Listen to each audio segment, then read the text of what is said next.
Tony Fitzpatrick is many things.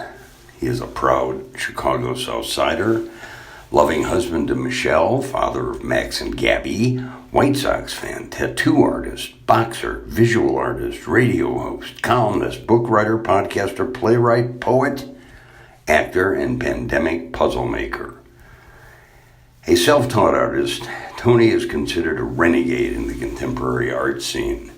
His imagery is inspired by the street life of Chicago, childhood encounters with Catholic icons, superheroes, industrialization, and contemporary politics. Fitzpatrick's early artistic career focused primarily on printmaking.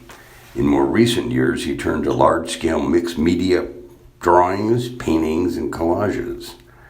This new body of etchings reflect his return to printmaking and his skill in creating small etchings with the precision of a needle on skin, revealing his personal vocabulary of enigmatic symbols.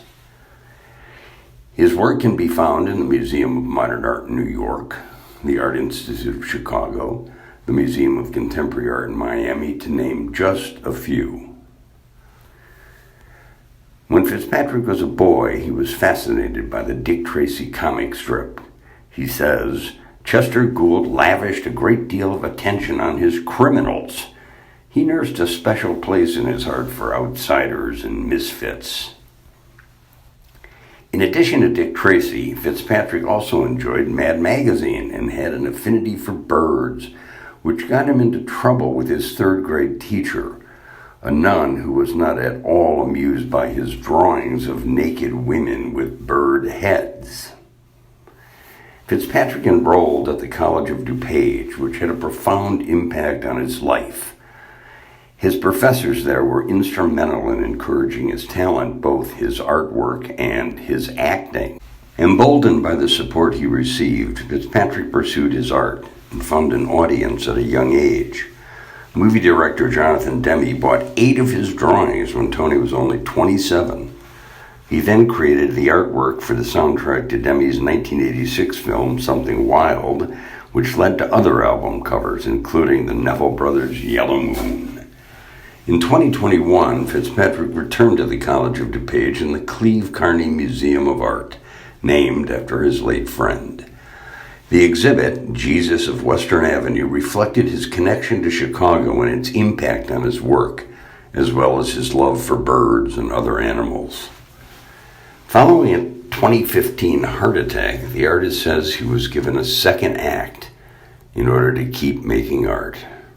With more time to himself in 2020, Fitzpatrick had the chance to care more about the local and global environment and how climate change relates to weather as well as to his much-loved birds. He says, that's one issue I think we really have to face as a culture and as artists, being better stewards of our planet. Everything's changed. I think COVID kind of made us somebody else. Tony remembers saying, my grandmother, who could not tell you a cardinal from a blue jay, every morning she'd toast a couple of pieces of bread, spread some jelly on them, chop them up, and throw them in the backyard for the birds. I'm one of 8 kids, and we never wasted food, and I'd say, why are you giving all our bread to the birds?